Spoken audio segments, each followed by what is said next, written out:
there, it's David T. Fung, and we're back for another DTP FSD conversations with each other. And today I'm here with Daniel Keller, aka DNLKLR, on pretty much every social platform. I think I'm DAK on Farcaster. I got a low FID, so I managed to get a smaller username than my standard. But yeah, and I'm glad to be here. Yeah, and you're a FSD user. Yes, yourself. Thanks to you, I got the referral. I got a new Tesla. I have a Model Y. It's behind us. I love it. I gotta say, I've become transformed into a full Tesla fanboy. I was not one before. I wasn't against it in any way, but I kind of just I never really envied one until I did finally try FSD earlier in the spring and on a test drive, and it like just worked, and I was very impressed that they let us just do it on a test drive without anybody with us. That was like, okay, they must really be ready to sell it, and and it worked.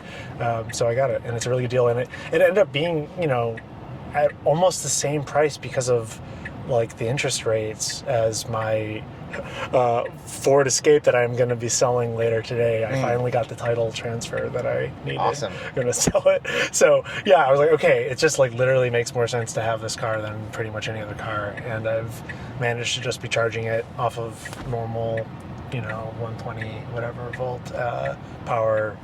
And it's slow, but I don't go that much every day. And it's like, okay, it's just, yeah, it's my daughter also got very hooked to the screen in the back, and which we don't really let her watch TV.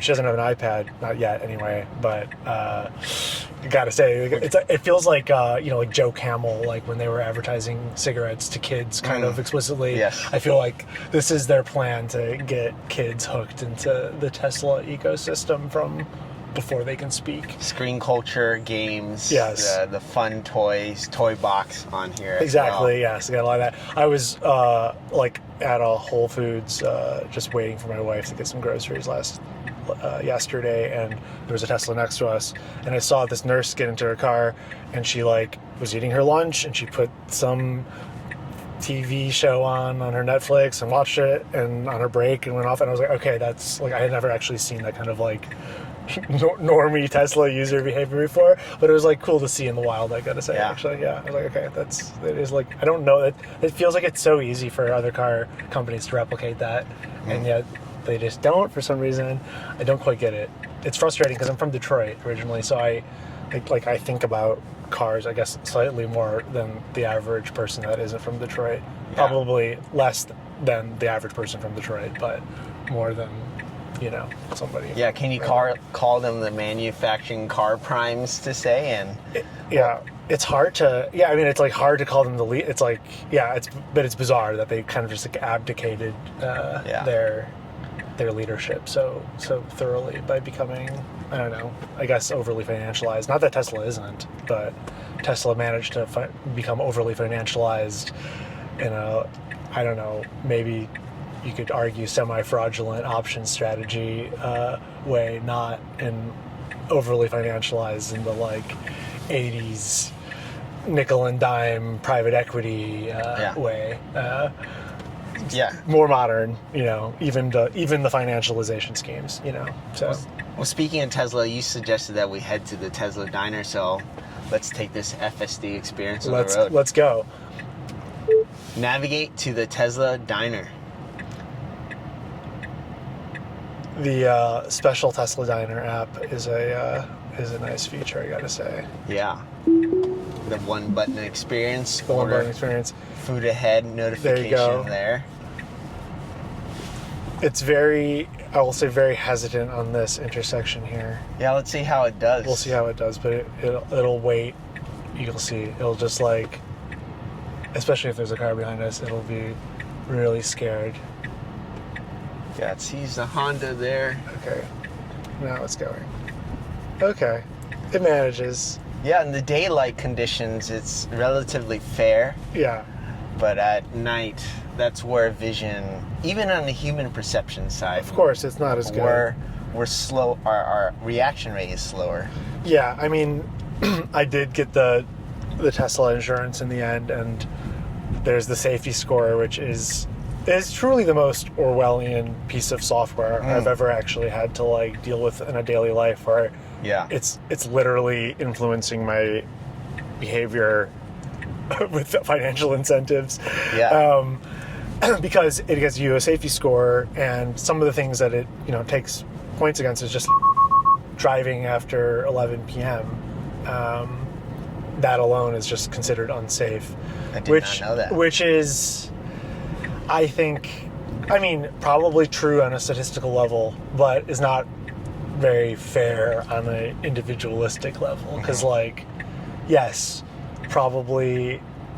Yeah, no, I guess insurance companies have to think in those terms, right? Yeah. But anyways, it doesn't feel very American to have a car that will literally penalize me financially for staying out late. It's like the math nerds of Palo Alto say this probability and this time sector and the type of activities that happen after 5 p.m. 9 to 5 work increase the... They increase the probability of an accident. Events. And I'm sure, there's many more cars on the road, so I'm sure there's, orders of magnitude more accidents during the day. But, yes, per capita accidents or whatever, yes, probably much, much higher at night. Anyway, it feels like it's an admission that their own software is less safe at night, is what I was trying to get at least at this point. And, I so much of my feed is dominated by, just because of I think X is very filter bubbly these days. So once you interact with a certain form of content, that's what you see. But I see a lot of Waymo versus X content debating, and there's a lot of these diehard anti-Tesla accounts, which I had kind of seen before, but didn't realize it was such an ecosystem. And it's interesting because I just feel more I'm sure some of those accounts are genuine, but so much of the noise that certain kind of and also a lot of the racist sentiment feels more clearly.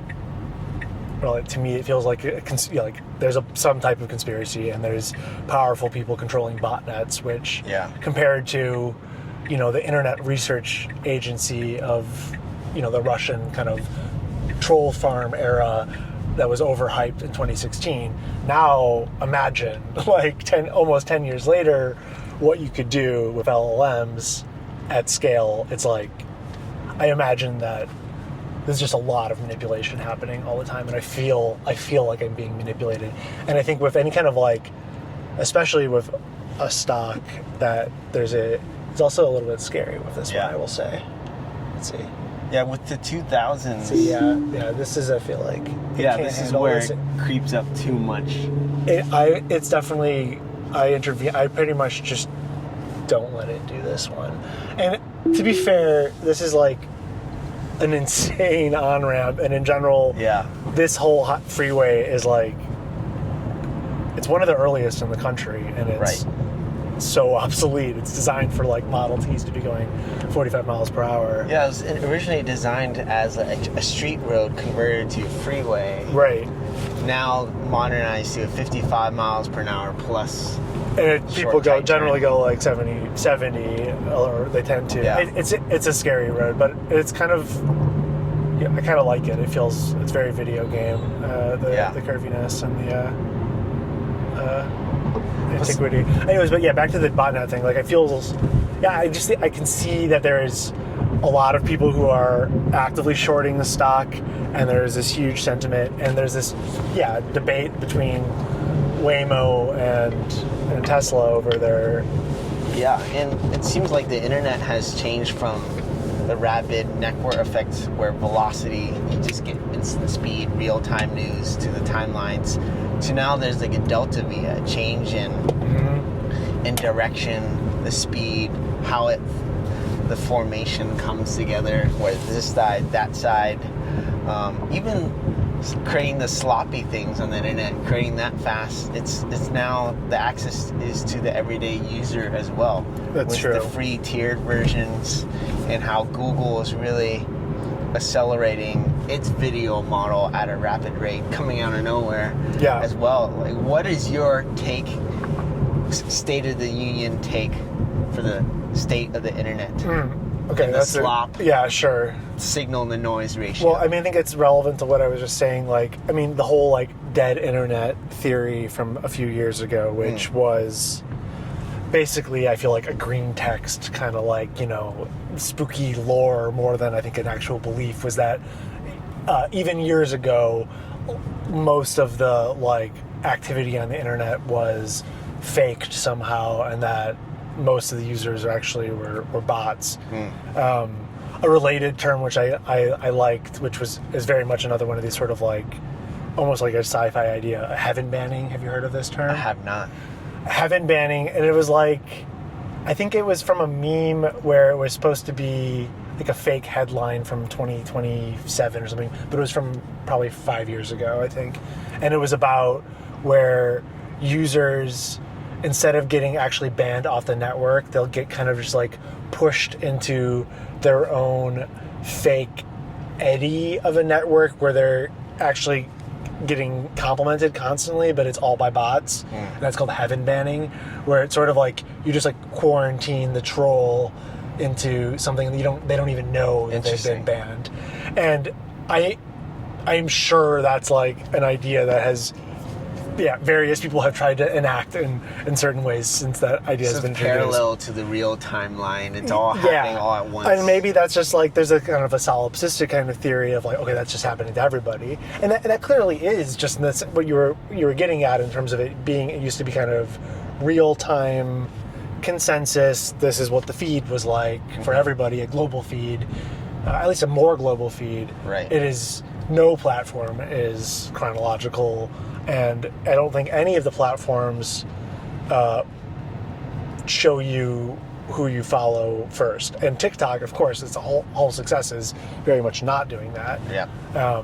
So yeah, that's clearly a huge shift. That's only accelerated, and now it's like there wasn't really a technological capability to do the dead internet theory when it first came out, or when it was first introduced. Now there is, and yeah, I don't know. It just feels like that's going to be, and it's not even like a conspiratorial thing exactly, but it just driven by incentives.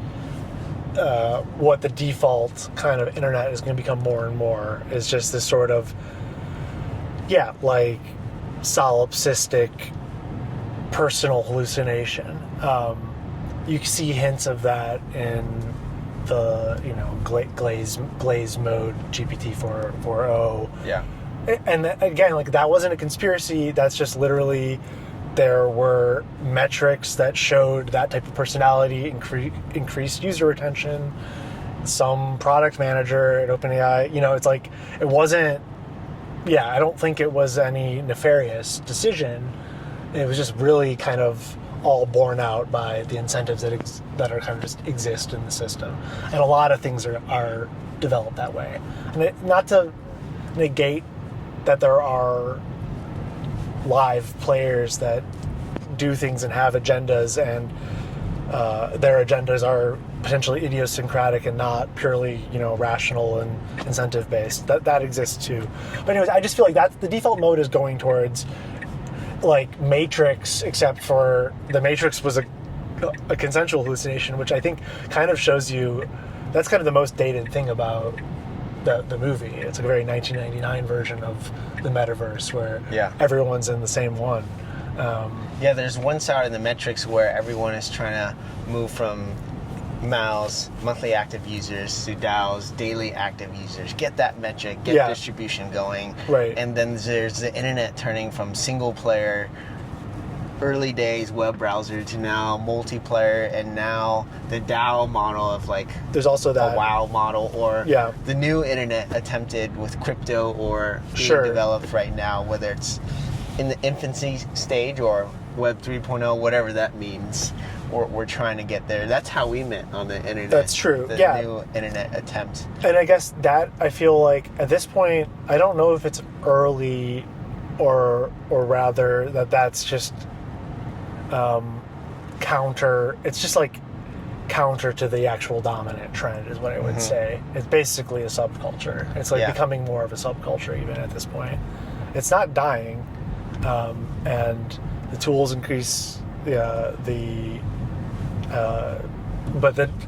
definitely the like I don't feel like there's much growth in the audience for Web3. Yeah. The cycle, I personally have made a big point of not trying to onboard. Nobody's interested. Also, that any other cycle, my friends who are not in crypto would kind of ask me some questions about it. I don't get that anymore. Yeah. Well, definitely the weird and cozy internet that attracted the experimental artists, the thinkers and doers, and at least the early day, the social DAO FWB brought that concentration. It was at a pivotal time of 2020 when we're locked in and very online as well, but it was a product of the time, basically. I think you have to call it that. And of course, there were probably there's a lot of kind of like learnings from FWB and the early experiments that I you can see how they have borne out into things like Zora, the current version of Zora anyways. Like, the 8th iteration. Yeah, exactly. Yes. And right as NFTs seem to be making a comeback, I would say, which I think is a very funny timing for Zora, unfortunately. I mean, this is the issue. I appreciate that they stay active with the meta, but metas in crypto are so fickle, and the common wisdom was ETH was completely dead. 6 months ago, ETH was absolutely dead. Yeah. L2s ruled the land. Yeah. And, or like even the year before that, it was like everyone thought we should be building on what I can't even remember what it was called. What's the restaking platform called? Restaking. It was like a huge. God, this is the point though. This is a super chain. Not the super chain. It was a restaking, like ETH restaking chain. Oh, Uniswap. No, not Uniswap. Not Uniswap. A different. Not Hyperliquid. Not Hyperliquid.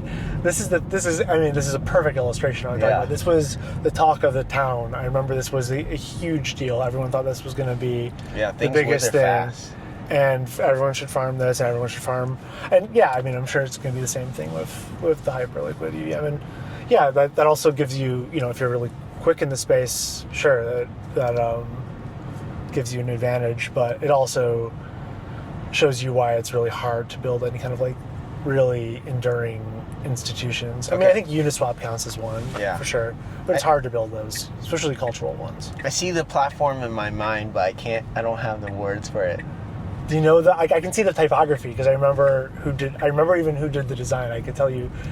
I remember the graphic designer's name, but I don't remember the name of it. Oh God. It was some kind of like. It's like a philosophy term, if I remember correctly. It's a philosophical term or something. It wasn't Maven. It wasn't Midian. No. Math Castles was an NFT project. Yes, no, it's none of this. Anyways, but I mean, I do think there does seem to be like a bit of a creative rebirth with this Solana NFT scene. I've been pretty active in terms of just collecting stuff there. I haven't been making anything there. Solana being the lead for meme coins and meme coins, and then this is also just kind of like very much in the shadows of meme coins developed over the last 2 years, basically because it was just super cheap to mint, and especially back when Solana, this was like people started kind of this scene. I feel like kind of the nascent days of the scene were when Solana was still under 100 back post FTX, so it had a long time to just like be an extremely niche but very, very, active scene. Yeah. Now it just seems to be kind of bearing fruit because meme coins are exhausted and people are looking for a new meta, and this is just a fun one. Yeah. And I think that's what's kind of been missing with Zora is like, it's not fun to buy a content coin at all. Like but it is fun to mint an NFT because there's a blind box mechanic. And I don't know why people haven't gotten that because it's like Labubu, it's very obviously all the rage, Pokemon cards, Labubu, and all those things. What's different between that and meme coins is like, there's a blind box gambling mechanic which people love. I don't know if we could get into why, but clearly that's extremely popular. Well, there's days, definitely culturally. like 3 meta levels to it. There's the storytelling symbol that gravitates everyone. Then it gets publicized on the public square. Then there's the traders, the casinos. Then there's the holders and the value as well that believe in the product. Yeah. Fandom. Yeah, the fandom. Yeah. I mean, I was looking. Yeah, I mean the Labubu company is called Pop Mart, and I really have only read a couple interesting threads, but they were like Twitter threads about the company, but pretty interesting origin story. It kind of started just as I think like a resale, a retail shop for other brands in one mall in Shanghai. Right. And then kind of expanded from there. And it was, the blind box that basically they stole, I think, from a Japanese, I forget what Japanese project. And then, that's where it took off. Yeah, and artists coming from Hong Kong as well. Right, I mean, it was good, and doing a good job of fostering artists that are actually not that well known and then really blowing them up. So I have to give them credit for that. I mean, it doesn't appeal to me, but the extreme mass appeal, I feel like I just have a responsibility to try to rock it, I guess, try to understand why it's so popular. And also, I know on ETH it would be possible to make a kind of like a blind box thing. I think that'd be a good idea. Like if you bought a bundle basically, and it's like a token-bound account, and you don't know which NFTs are going to be in it. And there's the era of like burning tokens too to unlock things as well. Well, and that's kind of still like I should have worn it today. My Solana swag cap, but that was. And this is part of why I like this whole like Solana gay/avant. That's what they call it, NFT scene. Is because like they do a lot of. It is a lot of like tried and true old methods to expand an ecosystem, but it's like done by this. At least what I know about the artist is like a random kid in Pittsburgh that actually hadn't been to New York City before making, kind of getting big from NFTs. Actually not from a center, not from like some privileged art school background at all. But really, he does a really good job of expanding this ecosystem. So there was this cap coin, which is sort of like Unisocks. It was like a claimable coin. You can burn it to claim it, but it was the only pool to buy it was with swag, the coin. So he does like these little flywheels, and that might be annoying when Yuga does it, but when like a kid does it and it kind of works, but on a, literally, nano scale comparatively, I find that very charming and also very much delivering on the promise of like what crypto can do, which is like actually giving fun, like financial Legos to artists and creators and stuff. That don't break on the long tail. That can still work in long tail. A financial system that was true to the name of direct to consumer. Yeah, exactly. Yeah, as well. And actually enabling. Yeah, like I've said this before. Kind of. No one that's listening to this has heard me say it before, so I don't know why I said I heard him say it before. But the post-internet art scene, which was what I was kind of like part of when I was really practicing making art and being part of the art world, like capital A art world. What it kind of like turned into was this genre of like, a lot of them are women painters, not only, but like they're like kind of like they have big Instagram accounts. They post a lot of videos of themselves and their process. And my guess is most of their sales come through the DMs, and it's basically attention conversion, which is what all creative practice has kind of turned into, which we can get into Optimism, and that's kind of key point of that. Engagement. Yeah, getting engagement and then converting that or monetizing that engagement somehow. And there's lots of different ways you can do that these days, but that was sort of like I feel like an interim period, although it's still. My guess is that sector of the art market that isn't really in any way connected to the real art market, or at least it is, but it's only through the back door. It's not through galleries or through museums and this kind of system that had been built up over the last few decades before that. But it feels like that was an interim between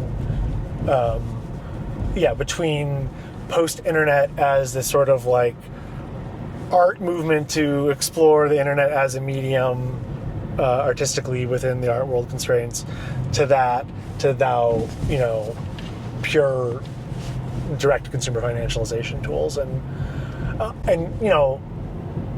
the nature of that is it does shift what kind of work gets made. But again, that's like I said earlier, it's kind of just like incentives that exist in the system. And it's not like that didn't exist within, the conventional art world. It did very much so. Like the capital allocation towards big, or not even big. Too big is also not that sellable. But like a certain scale of painting is probably like 95% of the art market. Mm-hmm. There was probably a kind of like a brief period between the 90s and 2008 where that wasn't exclusively the case, and installations and sculptures would also kind of get to the huge prices as well. But like that kind of streamlining process, that just seems to be happening more and more in our culture, or I don't know, just like those pressures for refinement and conforming and performing to an algorithm, or performing to a market that just is so intense now. I feel like more than ever before, and only getting more intense, kind of. Yeah, because the internet is a level setter. Anyone could enter. The algorithm picks you up. Like what TikTok unlocked, you're off to the races. You may not have 1 million followers, but even 100 followers in the right post just hits the right time. You're there. Even for the market for NFTs. Right. But then what that really means is that when you have no followers yet, your real audience is the algorithm, mm-hmm. which is this bizarre kind of unaccountable black box, which of course, you can kind of, it's not a full black box. And they give you hints, and you can use some pattern recognition to figure it out. But, yeah. But it still is kind of, I did see that. But it's still, I don't know. I feel like it doesn't allow for pure, unfettered, free experimentation or expression or whatever. Which, I think overall would probably result in better art if. Is there a way to fix it or revive it, or do you start from scratch, or do we just ban the internet for art selling and just do it in person? Oh again? Yeah, no, I don't think it's a problem. I definitely am. In general, I'm generally against banning things. I'm fairly libertarian about that stuff. So just let human nature in the market. Obviously, there's so many clear downsides to being orthodox about that viewpoint. So I wouldn't say that I think that's like the only solution to anything ever. But nature somehow cycles through the. For sure, it's just like you're more likely to find a natural equilibrium without a lot of interventions, without being able to predict the second and third order effects of those interventions. So for sure, a lot of times you introduce perverse incentives and stuff, and things would be better by just doing nothing. Yeah. And I kind of always think about the development of homeopathic medicine, and it's bullshit, I think. Basically, it's based off of a theory of, you can dilute some type of substance into water at what is an undetectable amount, and it retains memories. But like, if you think of the context of when that was invented, the different, the competing medical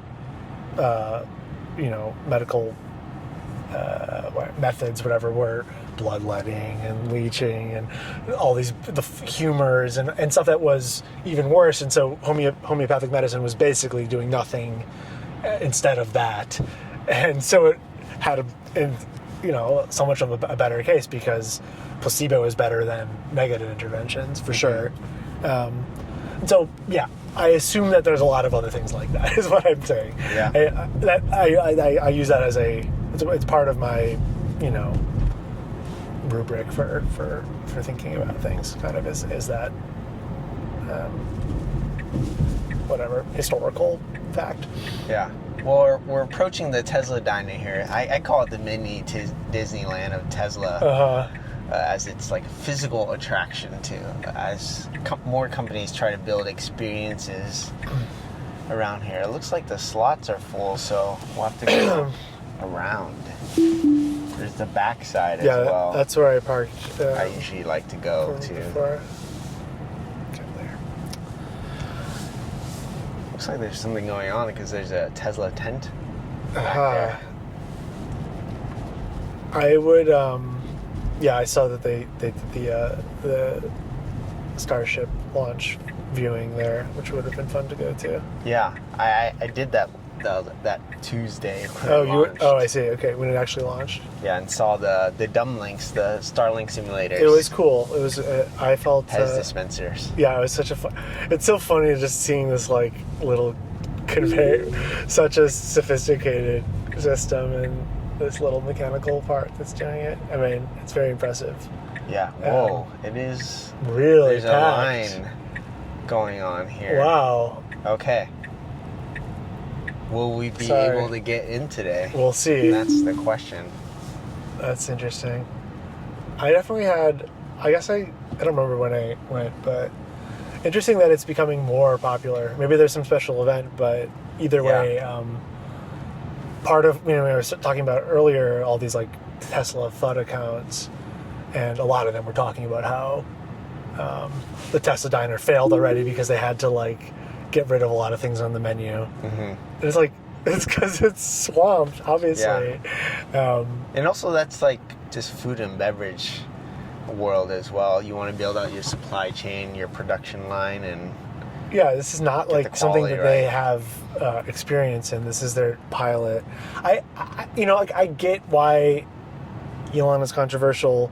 I don't agree with a lot of his posts, basically, but the haters, it does drive me crazy, because to focus on his lies and not on the reality of the things that he's delivered, it just feels, it's like even more of an acute derangement syndrome than like Trump derangement syndrome, because it's like with Trump, there's not like these artifacts of him eventually delivering. There's just these artifacts that are, so... It's very TV, showmanship, television for the spectator. Right, yeah. While this is about physics, and there's products. There's actual results, and then the people that also, like, there's less of it about SpaceX, just because, I think this is to my point earlier, there's less of it about SpaceX because there's not a liquid vehicle for shorting SpaceX. So there's not a big incentive to have a botnet of anti-SpaceX people. There is somewhat that there's a lot of people who, anytime it blows up, they say Elon said it would be going to the moon in 2025 and now, or going to Mars already in 2024, and now it's just going to the Indian Ocean. It can't even go to orbit, and it's just like, I want to it's just like, I think I know that those people, they know that they're being dishonest. Like, I think that they know. And the same headlines were happening when Falcon 1 and Falcon 9 were going on, and And by 2030 and 2035, these moments will be minuscule. I mean, yeah, exactly. To what is going on. And it's like, to anyone who is paying attention and who isn't, I don't know, just like, I get why, like, I don't like liars either, but there is a certain, I don't know, I want to like qualify who this group is, but there's a group of people who that's all they can focus on in general. And it's the same thing I also heard about the criticism of Trump. He's a liar. And it's like, honesty is important. We obviously live in a world of narratives and predictions and parafiction. Exactly, and hyperstition and stuff. And it's like, it's just, things are not as simple as lies and truth. Like, they're just not. And this also applies to why I think a lot of like conservative ideas are overly simplistic, because they rely on the same type of things, like it's a lie, it's not true, and there's not room for nuance, I don't know. Yeah. But like in this case, you don't even really need the nuance. Like, I don't know, this car, like, I haven't owned very many cars, but I've never felt so attached to one before. It's also the feeling that you're living in that quasi transition to the future. Absolutely. As well. Like that car moment of that nurse, it's like a Wall-E moment. She's eating, she's seeing the television, but she's still in reality where she still has to press buttons and move and go to a job. It does feel like a transition period to something that could be, people could say is very dark, but either way, it gives, like, it reminds me of when I first got an iPhone, and I didn't get it that early. I was actually not an early adopter. I got like an iPhone 3GS, so like the third one. But in Germany, this was really early. And I felt like an early adopter, and I haven't really felt that way about technology. I got an Apple Vision Pro, but I have never taken it out in public, basically, because it's too embarrassing. Yeah. This one is the same. It's the first time since like 2009 that I felt, especially because of the full self-driving. And there is problems. Not great. I mean, it's great. It's not perfect, is what I would say. But the idea that it's more stressful because you might have to intervene at any time, it just is not my experience at all. Like, I use it probably 93% of the time, something like that. Yeah. I don't know. And that has completely changed how I feel about living in LA, basically, or in general, just like things feel more accessible because of that.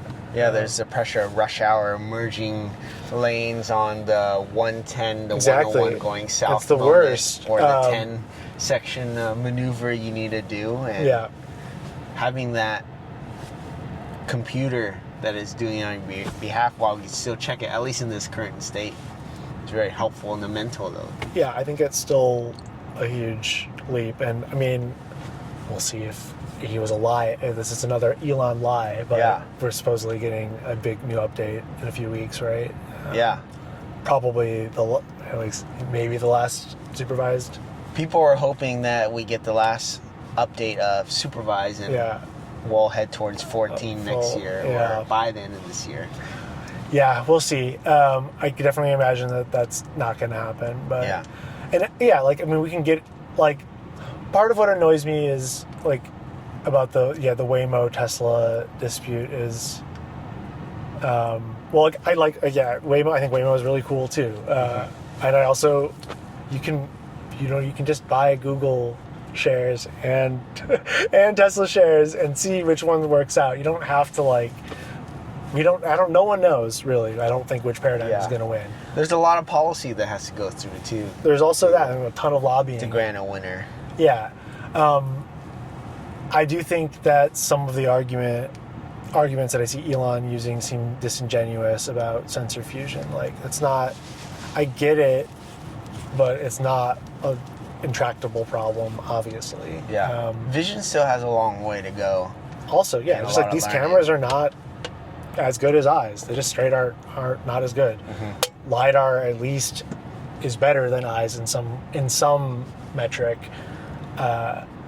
And I just think like any kind of cost differential would go away if LiDAR was necessary, because LiDAR would become really cheap if every single car, you know. And it's already become much cheaper.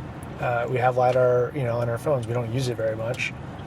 which I also think is a case in point. I got into LiDAR really early, actually, as a technology because I had this job when I was still in art school in Chicago. I did this internship with it was like a laser scanning architectural surveying firm. And they had this contract to scan this federal courthouse in Chicago, this huge Mies van der Rohe skyscraper, and kind of a famous building, which was a building I really like also because I like that style of high modernism. Anyways, and yeah, it was this really awesome device. It was a little, kind of like this size, kind of like toaster thing on a tripod. Yeah. Spun around the room, scanned everything. We scanned the whole building. Is that photogrammetry as well? It's like that, but it's basically just you get a point cloud. So this we didn't use. You can combine. At least this was back in 2006. At the time you could combine that with photographs as well, and then you could make a mapping after you turned the point cloud into meshes. This was simply just to get the ceiling blueprint kind of. Whatever, like an up-to-date one based off of the as built versus as planned. Anyways, and I was like, oh, this technology is awesome. This is gonna eventually, overtake product photography. Art, I've had ideas about, okay, you could do art documentation very well in this. And it never took off, for various reasons. And even as LiDAR got, integrated into phones and stuff like that, it's not something that anybody ever thinks about. And so I do feel like it might just be one of these really cool technologies that had its moment, but is not actually necessary if you get sufficiently advanced intelligence, basically. And that seems to be what the bet is that, a smart person looking at a shitty video feed is smart enough to drive, basically. And that's why I used it in 2014, 2015 as well, the LiDAR with photogrammetry. I thought we could scan every space I liked and on the architectural job and eventually turn it into virtual VR, I was super AR excited about spaces this as well for that transition because the headsets were there. Oculus was right there. Yeah, didn't happen. Yeah. It still could. I think, getting to that point, I do think the metaverse will probably not be a shared hallucination. It might be somewhat shared, but it's definitely going to also be personalized. And we already see that with these world model generators that can do real-time video generation or real-time video to video. Yeah. And I just feel like that. Yeah. I do think that there's probably. There might even be a business that's doing this. There's probably a demand for good photogrammetry and LiDAR data, I assume. I could imagine drones with LiDAR scanners. That's just probably a type of data that there's not that much of. So, and in general, I feel like that's probably a kind of a good business to get into, is just find whatever the frontier labs don't have much of and try to get a bunch of that type of data, whatever it is, weird, bespoke, exotic data sets with, good labels.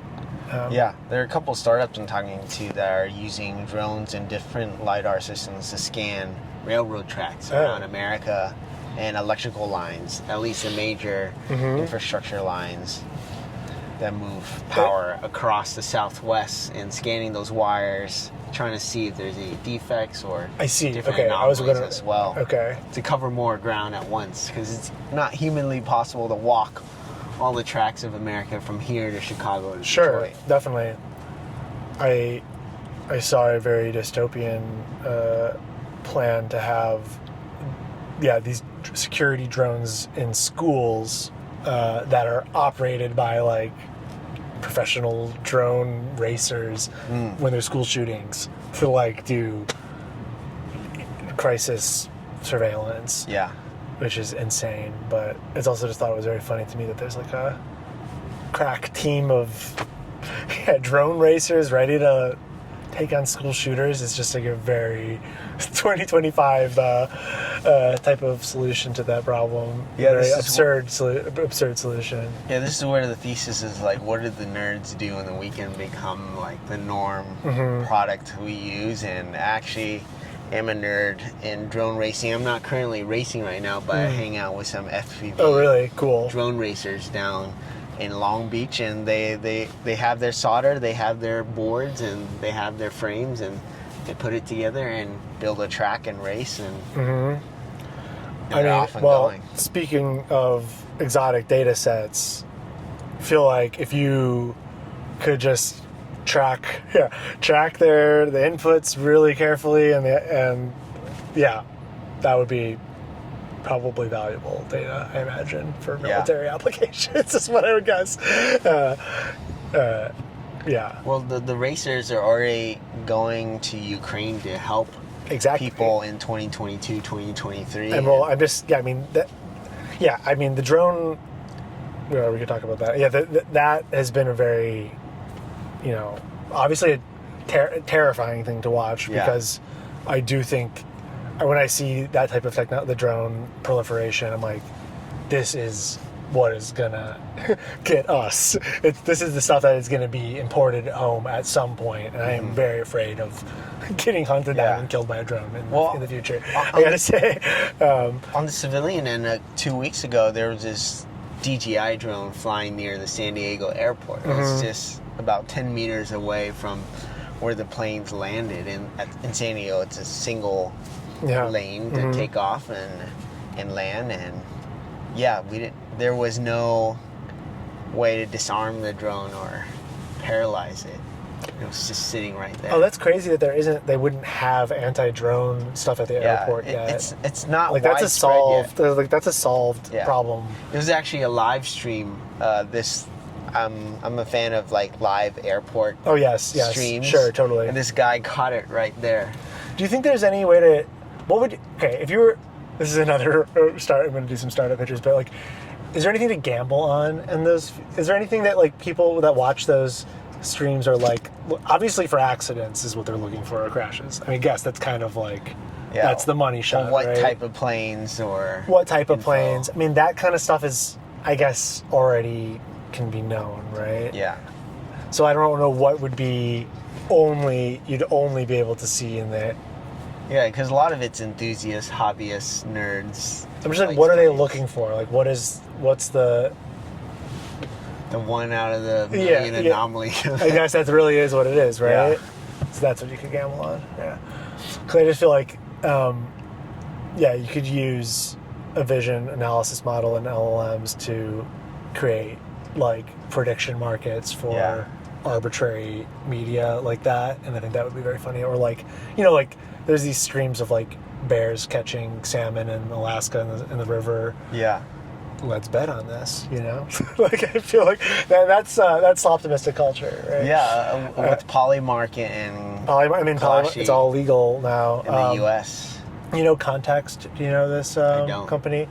It's a friend of mine is the founder and CEO, and they started off as, it was just like a feed. There was an API where you could get like NFT transfer data in your Discord and stuff. And then they launched Mint.fund. Do you remember that? Yes. So, and they sold that to Zora, and then Zora killed it, which is sad. But so the context started with that, but they're launching a new prediction market soon. But it's based off of the big, I don't know if this is secret, but it's going to be in beta soon. But I think it's interesting, and I imagine there'll be other competitors doing something similar soon, which is why I say it. But it'll allow you to bet on basically Twitter as the oracle. So like, you can put in Bitcoin 1 million, and there'll be an LLM that will convert that into something that's an actual, something that can be settled, and will suggest an account to be the oracle for that. So in that case, it would be like CoinDesk tweets Bitcoin hits 1 million would be the oracle. Yeah. And of course, you could do it with other oracles and stuff too. But I think it's a cool approach. But yeah, it's just for Twitter for now, and I think it would be very, very cool to have something like that, but for any media at all, just to be able to, financialize, extremely niche interests, basically. Obviously, there's downsides to that, but I think it would be. I mean, I'm cynical. I don't know. Yeah, real-time prediction is really tricky, but like if you could capture the moment and have the right pool of people, it's like at least an American football game. Like you could yesterday's game of Patrick Mahomes versus the Chargers, you could bet on that one drive. Right. Will Patrick Mahomes throw 3 completions and get a touchdown? I mean, there is also, I know there's a company that provides, it's just like extremely fast real-time sports data and I think it is video feeds and like computer analysis of those video feeds that they send to. So that clearly does exist for sports already, but yeah, I think it would be cool if it was, not just for sports. Do you think we should just go for that slot and walk in? We absolutely could, unless you want to charge. Yeah. I don't care. Yeah. Ordering from the car is faster. Oh, okay. Well, we can do that too. You have to plug in to do it. Yeah. I mean, we're close, but I don't. Close. Whatever. We can go in. Yeah. I forgot I have like a time constraint of being somewhere at 1:15 p.m. So we still have a lot of time. We do, yeah, but we should get in there. Yeah. Maybe the other line was better to stay in. It could have been. This was a longer line ultimately. Yeah. Do you want to go find parking? I don't mind. If you don't mind, I mean, you're close. We're almost here, so let's wait it out. Okay, yeah. And ordering from the car is relatively faster, because if we did pedestrian walking, we would opt out of the ordering of the car. I see. Okay. We have to wait in a longer line. Inside, yeah, that is annoying for sure. Another Disneyland line. Right. It does feel like that. There's a lot of international tourists, which I thought was funny because I kind of assumed that they would be, I don't know, turned off by the brand at this point. Yeah. I mean, he has done a lot of damage to the brand equity, that is for sure. That's just like unavoidably true. Yeah, a lot is done, and it's toward the diehard base as well. Yeah. Especially, at least the green environmentalists. Oh, yeah. That was really carrying the load, and people in California, you saw Teslas everywhere. The fandom clubs that were in, like, at least you could see like a 35% drop of fans that weren't conservative or still diehard believers no matter what of the tech. Right. Or the fans of Elon and now not fans of Elon, etc. Yeah, I doubt that he brought in many new buyers. I mean, maybe for the Cybertruck, but I just feel like a lot of the conservative base still hates electric cars and hates the idea of self-driving even more so, because I think there will be a backlash from amongst those types of people that it's just communist or something. Yeah. But well, it's interesting because at the beginning we were talking about how you could create your own internet or communities and algorithms. It seems like with every faction or establishment in the real world, that's happening as well, and we're seeing the multiple timelines happen. Definitely. I mean, this is the network state. Should be interesting. Oh yes, that's true. Yes, also. I don't know. Yeah, I don't know if there's any way to. I mean, you can combat that by finding community, basically, whatever that looks like. And I do think it's kind of, despite the atomization, I do think it's kind of like easier to find a community no matter what your extremely niche interest is than ever before. So there's that upside. But as a very internet person, very online, how do you filter out the signal to noise ratio of your everyday feed or journey on the internet? It's a huge problem that I don't think I have an answer to. I mean, kind of part of being a a Sloptimism is, or a Sloptimist rather, is submitting a little bit to to the feed, and you're not going to see the idiosyncratic gems if you don't, if you don't consume some slop in the process, kind of, that you don't want to consume. Yeah. You have to tune your algorithm, basically. There's a lot of that. Obviously, blocking accounts that you just don't ever want to see. That's a very important thing to do. I think you got to do some... Or I'm not interested in this. Yeah, reinforcement learning is important. If we're in that kind of regime, you have to actively participate in it yourself, or otherwise you will be, herded into the mean, basically. Yeah. And you have to, you have to fight the inertia. You do have to, you have to fight the inertia, but you also have to be, I would say, open to the serendipity of the algorithm. Like, you have to be open to consuming some stuff in the feed and seeing some surprising things that you like. Yeah. That is, of course, is why it's addictive. Also, is because it's good at giving you those moments. I'm still a believer the internet is like 49% good, and there's a lot of exponential growth and things unlock in your life as well.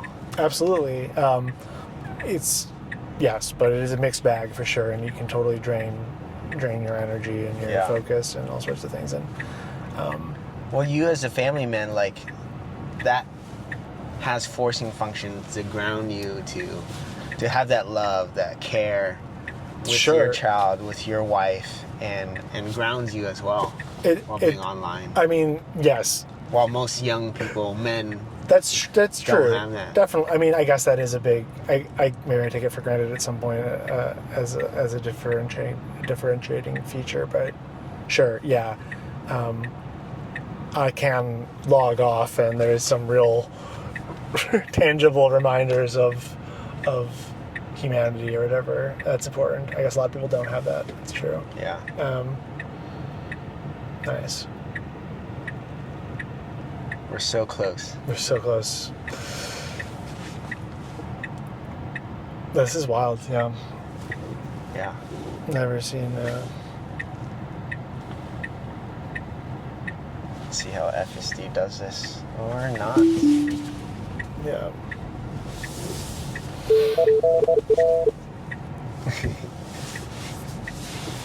I do feel like sometimes I'm in Mario Kart with the rainbow. For sure. Or an FSD. It's... Yeah, I put it on too.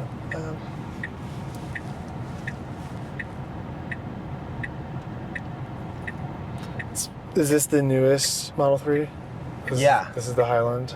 Yes. Okay. Got it in October of last year. Okay, cool.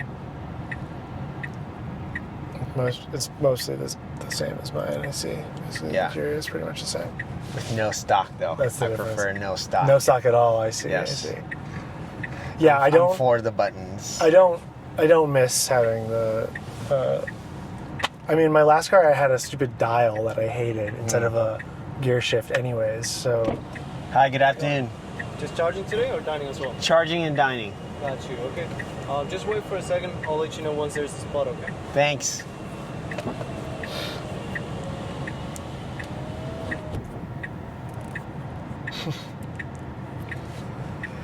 I think, it is partially just the demographics of who is wealthy in Southern California, but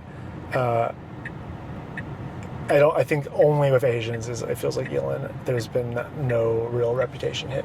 It feels like Asians don't care. Indians and East Asians. Well, we just want things that work. That's why it's what it seems like. As a kid, I've had a Toyota Camry 2008, and that lasted me over 12 years. For sure. My dad's Sequoia that did 15 years. Yeah. It was 160,000 miles.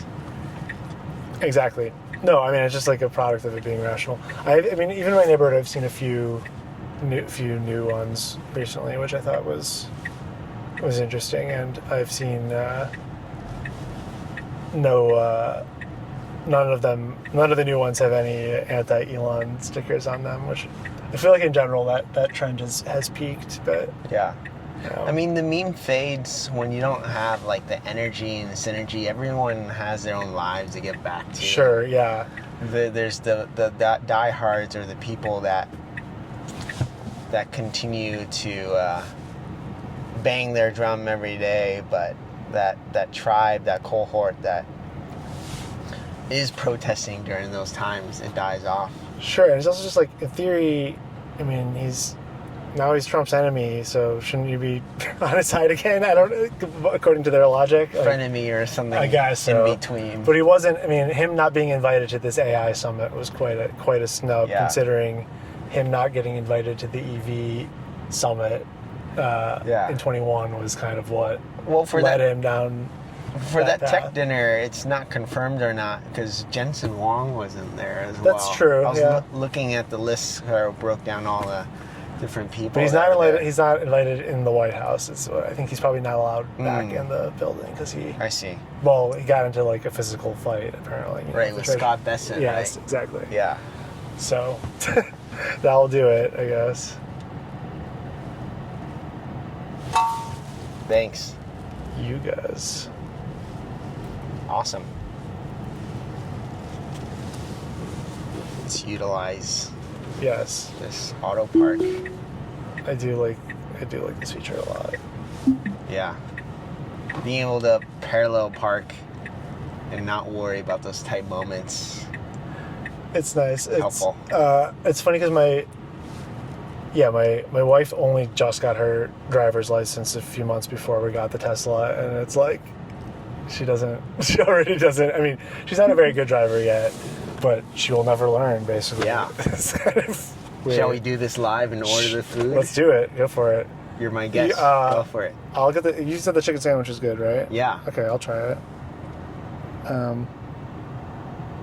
You get it spicy? I'll get it spicy. Go for it. Okay. Oh, I need a charge first. That's it. Be right back. Okay.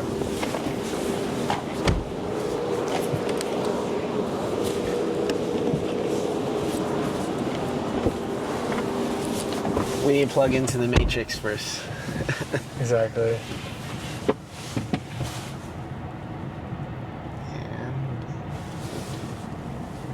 let's see. There we go. Okay. Awesome. I want to get a thing for fries for Masha. Go for it. I don't want any. And I'll have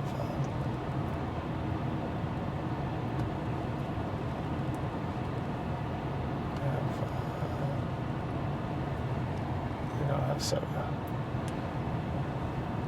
I'll get it.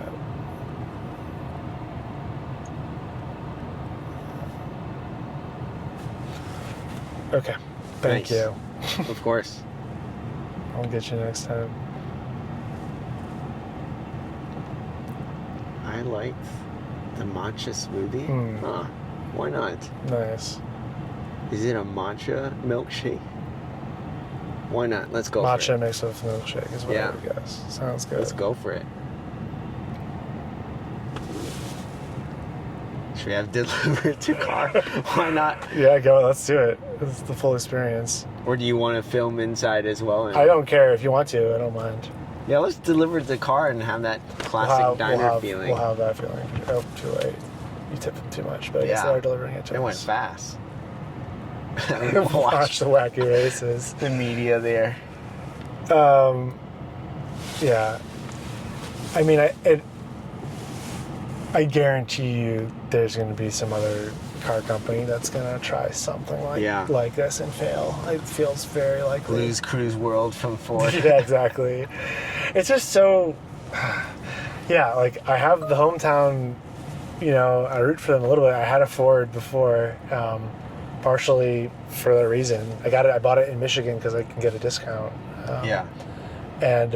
as a resident, you get a discount? No, that would be funny. No, it was because of, actually randomly because my uncle is a doctor at Henry Ford Hospital, which is connected to the company somehow. So you get an employee plan, basically. Got it. A little discount. It's not much, but... yeah, and so Detroit is still is so much one industry town that no matter what my dad was like an art director, graphic designer. My mom, she was an actress before, and now she's kind of like a corporate trainer, facilitator, but in both cases their clients were mostly car companies, so like everybody worked for them. Let's dive into your origin story. Who are you? Where are you from? What's your view of the world, and how do you got here? So I'm from suburban Detroit, from a town called Ferndale, and I'm an only child, and my parents are kind of middle class, very, very liberal, secular Jews, kind of I would say like a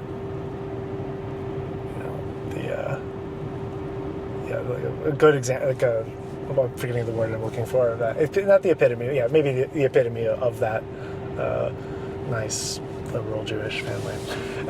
And I had a fairly normal upbringing. I went to kind of like a weird private school for the gifted, but the gifted meaning like on the edge of neurodivergent in a lot of cases. In some cases, very neurodivergent. Some cases, pretty much normal and just smart, but you got superpowers. But some random things like that. So I had like this kind of like weird. It was a bit of a sheltered upbringing for that reason. And then I went to art school in Chicago and did an exchange program in Berlin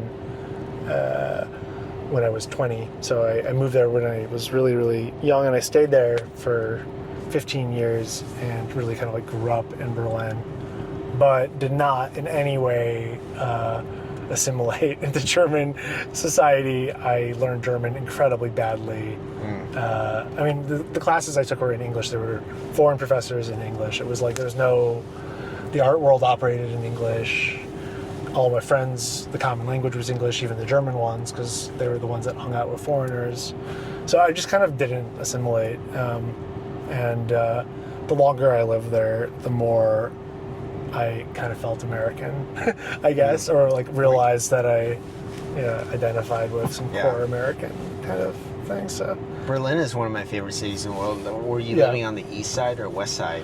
Well, technically it was part of the former West, but it was the ghetto of the former West, so in Neukölln, if you're familiar. Okay. So I lived close to Tempelhof, the airport, kind of close to that area.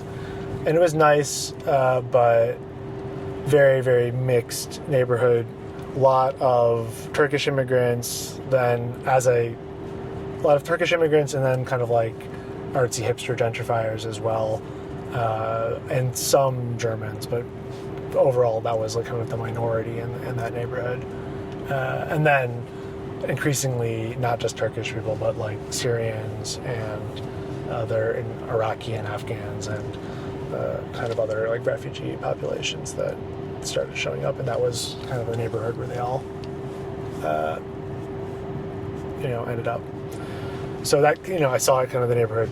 It changed a lot in the time that I lived there, and I saw it was just like kind of like front row view to how these big kind of like geopolitical shifts were playing out on the ground, and seeing the results of Angela Merkel. So she let in over 1 million refugees from the Syrian war, and I had a lot of friends that lived like in Mitte, and they basically didn't even they just didn't know that they existed in reality. It was like an abstract thing to them. This is the northern part of Berlin, right? Yeah, in the northern part of Berlin and in the center and in the richer areas, they just weren't there. And then in my neighborhood, I saw, obviously plenty of them were just fine and assimilating, but there was a bunch of new class of weird junkie and other, vagrant thing that didn't exist before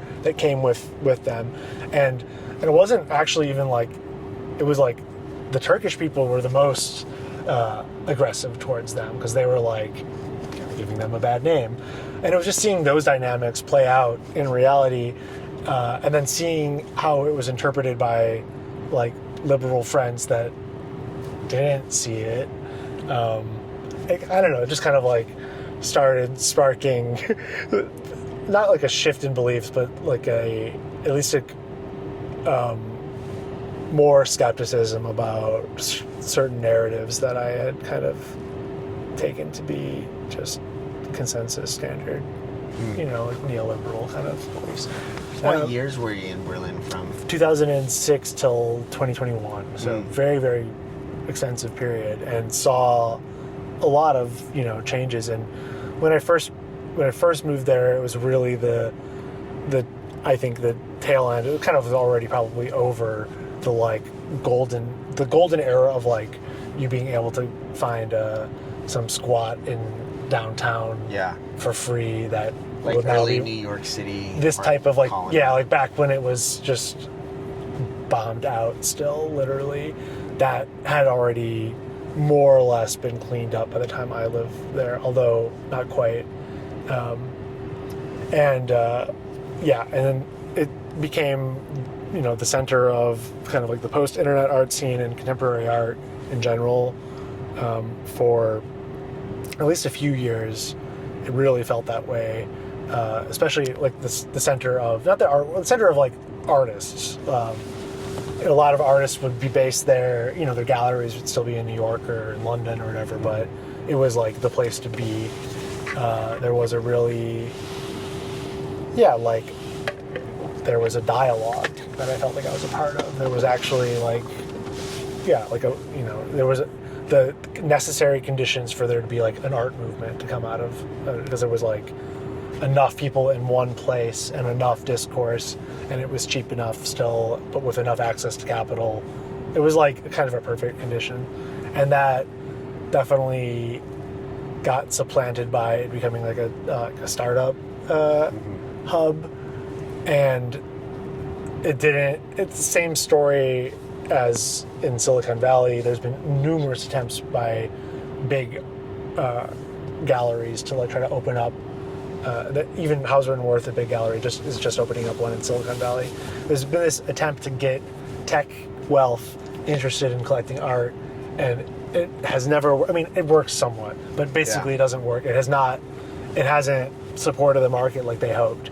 And so once that, once the like source of capital in Berlin kind of shifted to tech, and also crypto too. Ethereum started there. A lot of other startups, Cosmos and Polkadot and stuff were sure, there. a lot of cyberpunks helped Bitcoin as well. Absolutely. Like that. It just somehow, a lot of the artists kind of transitioned into that world, like me, and some other ones that I can think of, like, Billy Rannekamp, who was an artist and just like a totally, completely that world, and then became a really, really experienced Solidity dev, and then eventually became like the head of Cosmos Interchain. It was the craziest trajectory from art world to tech that I had seen at the time. But unless you did that, it's just like, or you're one of the very, very, very few artists that, managed to kind of, even despite the whole market more or less being a fraction of what it was 10 years ago, 15 years ago, still surviving off of it. It's just like not a place to foster.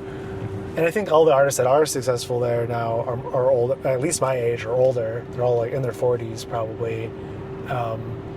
And there's not I don't feel like there's young artists that are coming up there anymore. It is, maybe I'm just out of touch, but in general, it seems like the market doesn't prioritize youth in the same way. Yeah, and being 18 and no place but a place to gather. Right. Exactly. Well, Also. Yeah. Hi. Baby? Yes. Yes, sir. Thank you so much. Thank you. And I guess the food comes out in a bit. Thank you, sir. Thanks. Apparently. Cool. Awesome. That does look pretty good, I gotta say. Yeah. Good move.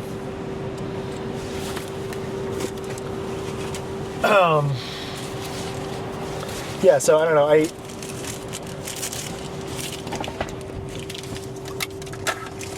Art, I was always, for me, it was like a mix of being kind of romantic about contemporary art as a site for generating like novelty. Like I thought it was a place for really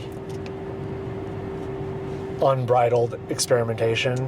I had kind of like romantic ideas about that. Thank you so much. Where have a blessed day. You too, thank you. Cheers. Truly believe that like, yeah, conceptual art mattered, and like a good concept would somehow, a good concept, a well executed good concept of art like was the highest form or something. It was like a mix of that, and then also, you know, I was aware of it as a strategy game, and I like strategy games, so I could kind of get into that as well. But getting continually disappointed by the former about it not really being the romantic thing I wanted, and it really only being the strategy game. I just like, it was like, well, there's other games to play that are better than at that point, is what I kind of got to. And so I stopped making art in 2016. I had like a solo booth in Art Basel, Miami Beach, which is a pretty big art fair. It's expensive to get a booth there. And I like sold pretty well, but not enough to make anything substantial, because I was making these very, very expensive carved and 3D printed and assembled sculptures that were very overly elaborate. And yeah, I just like, that was the last straw for me somehow. I was just like, okay, like, fuck this. I actually, like, I care much more about opinions and discourse and ideas and the internet and also about markets and finance and money. And I don't actually care about, one, this fake bullshit, not what I thought it was, art system. I don't really care about that. I could play it, but I didn't really want to play it anymore. And then like just seeing tech, which I was always making kind of like art about, like just see that becoming more and more obviously the center of the universe in terms of what was novel in the world, you know? I was just like, okay, well, I don't want to keep on making this like interpretive, I don't know, art interpreting the California ideology. I want to participate in it, kind of. Perform in the art. Exactly, yeah. So crypto was the avenue for me to like do that transition. Well, first it was just like I made enough money in crypto to not worry after I stopped making art in 2016, basically for a year, because it was 2017, and I bought my first Ethereum at like $15 or something like that, which was kind of late, but early in the scheme of things, right? Yeah, great price for now. For now, it's great, but I felt late at the time because I was invited to the ICO. Oh well. But yeah, you know, part of that was like I was very anti-crypto when Ethereum was first founded, because I just thought the only use case for Bitcoin was buying drugs online. I didn't believe any of the sort of like monetary fears at the time, or not really. I didn't think they were realistic, and I also didn't worry about like cyber Hitler coming to prosecute me, you know? Obviously, those things bore out much more, but at the time, it was like, I felt that there was this sort of already emerging anti-tech, anti-neoliberal, anti-whatever discourse that you kind of like were expected to participate in if you were making art. And the only way you'd get invited to these panel discussions and museums is if you were like, you know, critical, basically. It had some sort of more or less Marxist critique of power and tech power, and any just like kind of naive, That's like, adorable. Naive engagement with it, and it's like an enthusiast that was seen as being very gauche and naive, and you couldn't really get away with that in the art world, you know. And that just frustrated me because it was like, is actually happening. I don't know. So yeah, crypto kind of was like, it gave me the economic means to escape the art world, sort of. Transitioned into new models, which was this podcast and internet community that I co-founded with some friends of mine. You're also like a very tactical, clear communicator as well, and your brain works in a fascinating way. Like, you're very online, you can hold multiple contexts at once, and we'd love to dive into that deeper. But how about we get some feel? Yeah, let's see. Let's interrupt. Go for it. And dive into on the way back we can go back next. Where is the internet going? Where is the world going next? Sounds good. Shall we dive in? Let's do it. Awesome. And we'll see. Yeah, I guess so. We can certainly. I'm not sure what we didn't cover. I mean, yeah, whatever. Feel free to prompt me however you want. We can get more focused if I start on a tangent. Yeah. So we're back from our fuel there with some chicken sandwiches at the Tesla diner. How do you feel? I feel very good and full and nourished. Yeah. Let's navigate to the Southwestern Museum and head on back. That sounds great. Let's see how it gets out of this parking lot too. It's still picking up everything.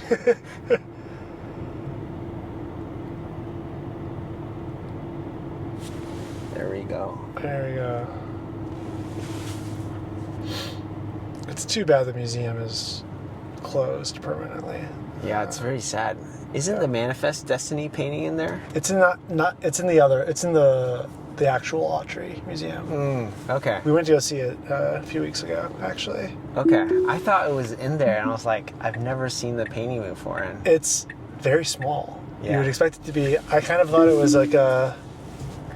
Yeah, I thought it was a big mural, but it's like literally like this size. It's like one of these. It's like the Mona Lisa it's moment. One of these, it's like it's one of these. Big everywhere, but when you see it, big meme, very controversial. Big meme, small punch. And it's like they hung it. It's like, salon style hanging with like a bunch of paintings around it, and it's just kind of one small one on the wall. It's not displayed as if it's more famous than the other paintings around it. Yeah. Which I'm sure is a deliberate what is going decision. on? Struggling. I think this is like the self-driving performance side. Yeah. So that's why the stalls are limited. I see.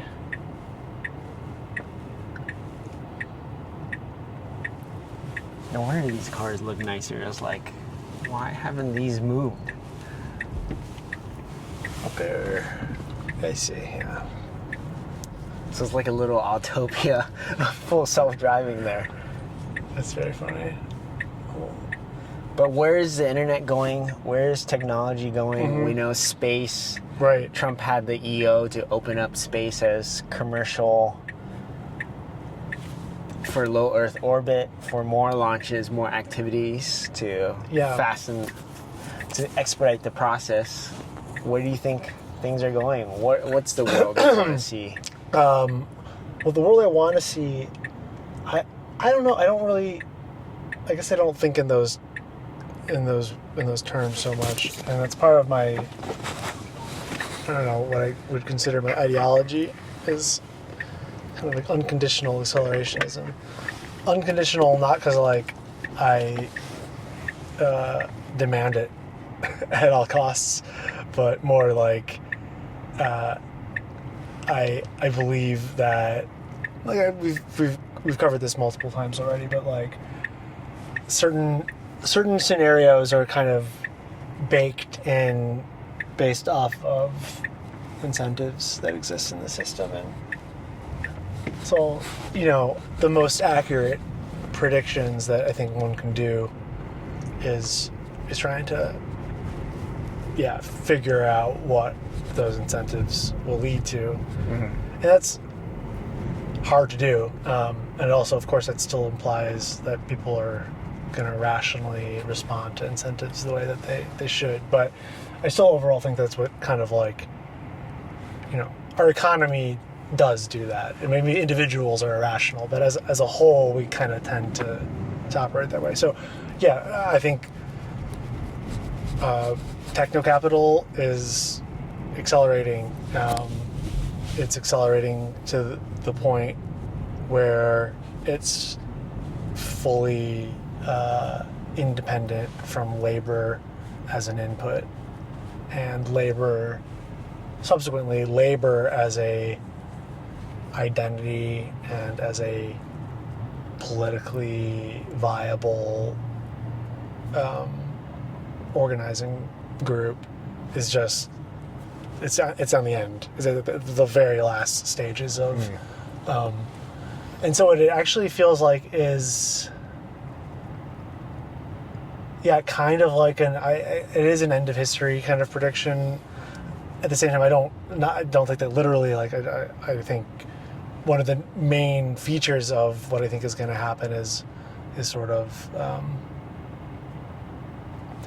predictions defying, unpredictable things happening and higher variance things. So, I mean, it's like a mix of this high variance freak machine, and then also these like baked in incentive structures, and I guess those are kind of in opposition, but the future is the mix of those things. That's a rambling. I'll try to hone into what I'm saying. Are you saying like physical labor is going to disappear because we'll have the machines, the automation, and we could freely do whatever we want and just build a rocket ship and go claim a planet? Not quite. More like, what I think is, even if you could start from there and then just like, okay, what's the realistic version of whatever you said? It's just like, what's the physics? 15% of that or something coming true. And let's say, okay, no, we saw what Optimus looks like. I don't think Optimus is going to come for our jobs in the next year or two. It's what it looks like from that operation, especially if that's still teleoperated. Yeah.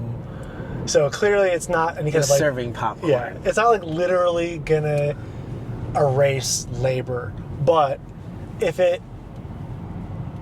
it's no longer like a constraining function because there's this, in cases where you really need it, you have bots and you have LLMs that can take, again, let's say 15% of white collar jobs, and then force the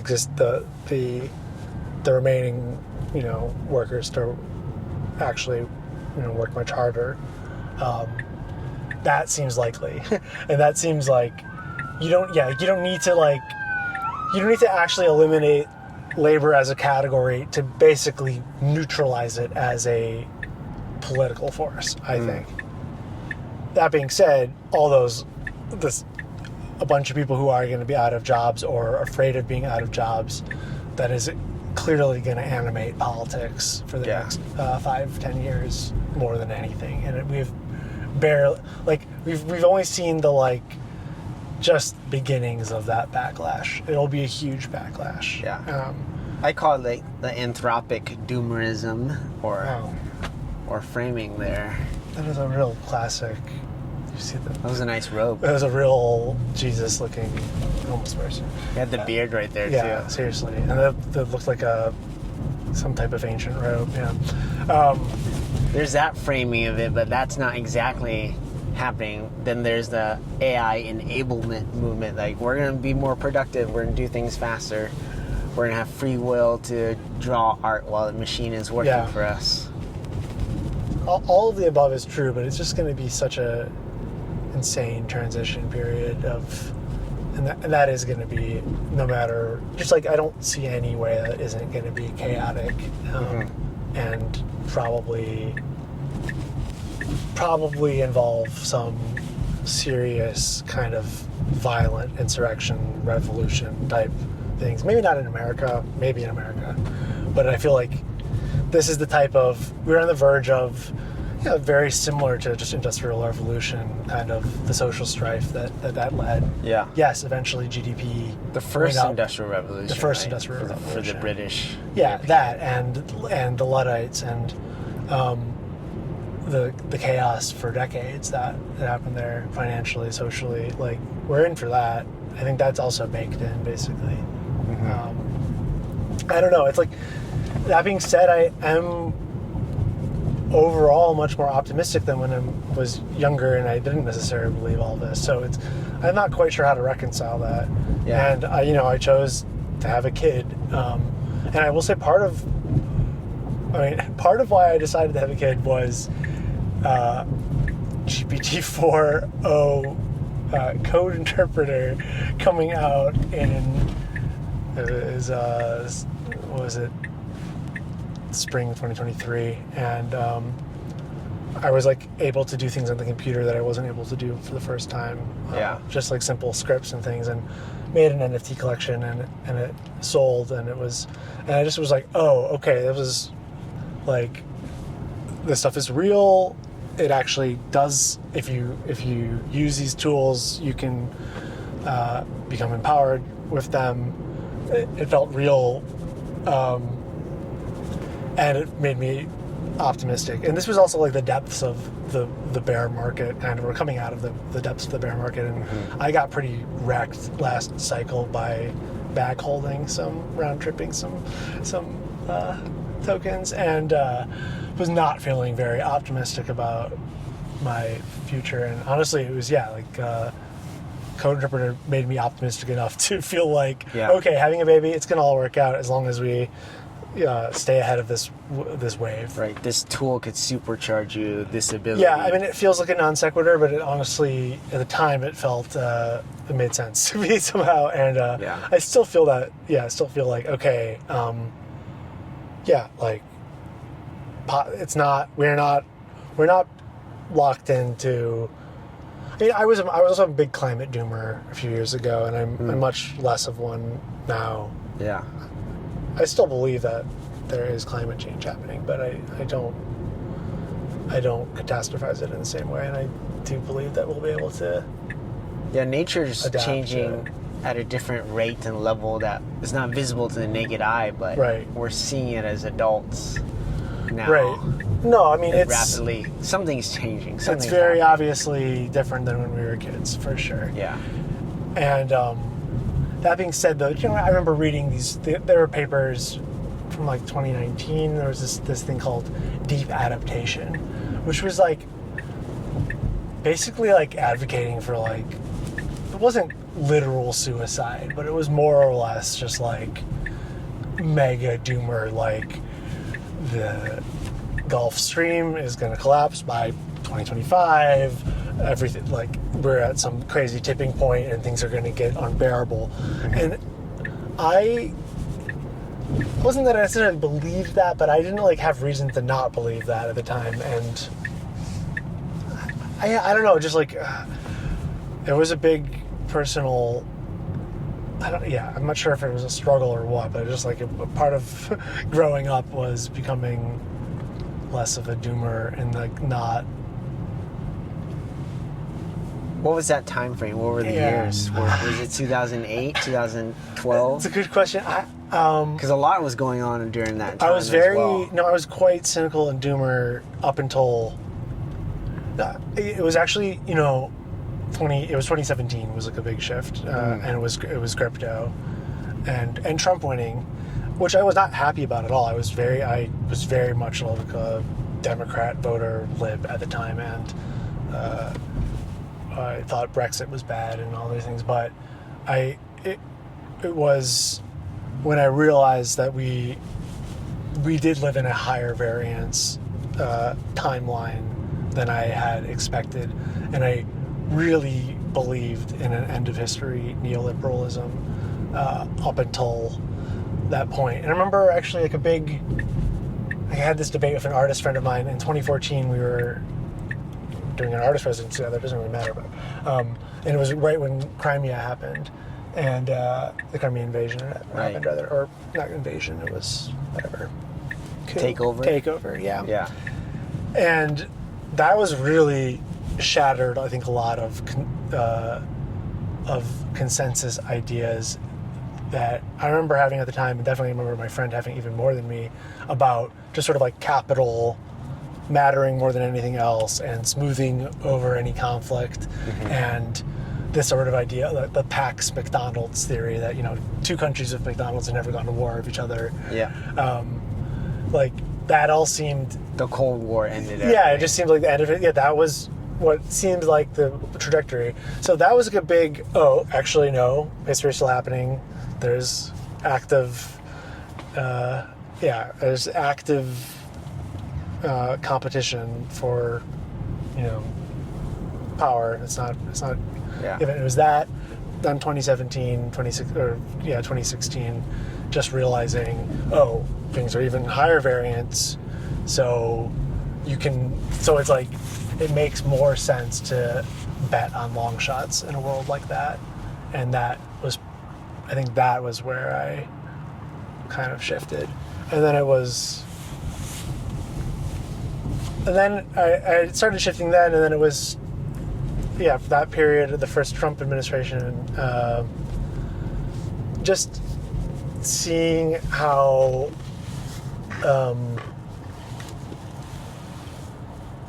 resistant like the left was to input or change or something like that. That was like the final kind of shift. It was seeing like kind of disenchanted with that as a path for the future, and then it's like, well, then there's even higher variance if you're going to fully like, not only is it like that kind of like progressive neoliberalism not inevitable, but it's probably doomed to not work at all. Actually, that was a big shift, and so now it's like, okay, if what you thought was inevitable is now impossible, you're really in a high variance future, and you can really kind of, I don't know, think of, entertain wilder fantasies about political organizations and stuff being viable. And in general, that's just like is more exciting, and I'm more optimistic because that's more exciting, and I like novelty and excitement, I guess. I crave it. I don't know. And is it because like the ideas get to play out and work or not work, and that's fun to see. And that strategy. Exactly. I don't know if you grew up playing diplomacy or Risk or Catan. All the above to some degree. There was diplomacy. There was the school I went to. We would play.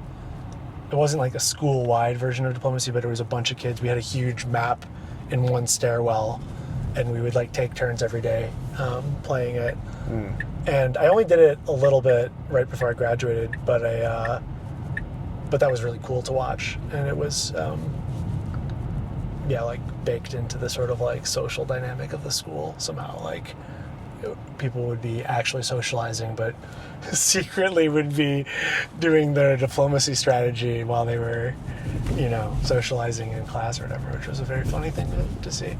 I don't know. I played most of them more like games. Like I loved all the Civilization games, Alpha Centauri, Age of Empires. Yes, I prefer turn-based to real-time. I'm just kind of probably too slow, I guess. But I love the real-time strategy, movement, Command and Conquer, Red Alert. I like that stuff, but it really makes me stressed out in a. And I think what a turn-based map game is almost like meditation or something, where it's like you can really zone out. And so SimCity was more fun? I like SimCity too. Okay. But no, my overall favorite games are probably, was Civ 2 and Alpha Centauri. Yeah. I like the 4X games. I also like all the like Paradox, Europa Universalis, and Stellaris, and all these like grand strategy turn-based games. So StarCraft would be too extreme. Well, StarCraft I like. I like when they're extreme, but I like these like extreme spreadsheet simulators that are, generally turn-based. So you are not. You're not like. I don't know. It's a different mindset. Yeah. I like the turn-based ones are fun too, but it's just like even thinking about it makes me get anxious. But I do think that probably